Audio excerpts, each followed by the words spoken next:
But look, Toby, there's another really important story today. I do want to get to it, actually, because it's been completely overlooked given all of the other news. But it's a very important issue to us here at GB News, given that we have been campaigning for the victims of the vax for a very, very long time against huge pushback, as we know.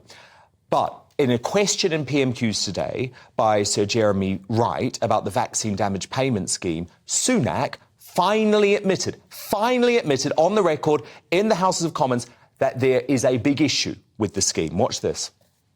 My constituent Jamie Scott spent 4 weeks in a coma and remains seriously disabled as a result of a COVID vaccination. The current limit on compensation is £120,000, even for very serious and lifelong injury, and anyone who is disabled by less than 60% gets nothing at all.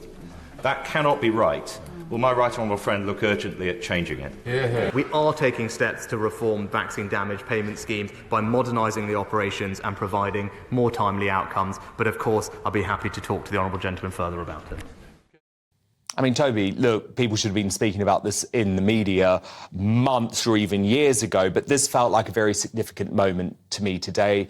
The vaccine damage finally being taken seriously in the Houses of Commons.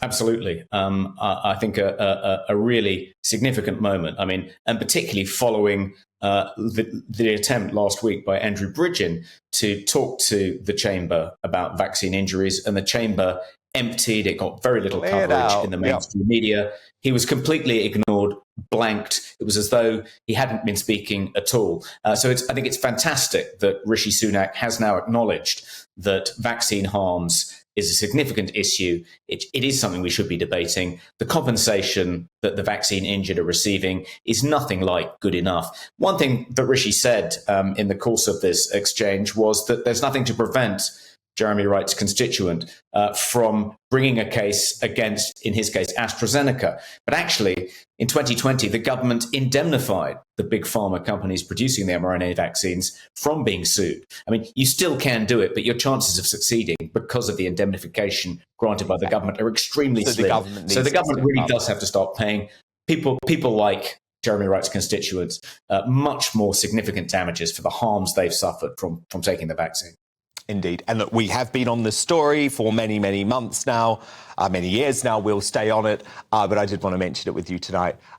Toby, so great to have you here. Thank you so much. We'll speak very soon.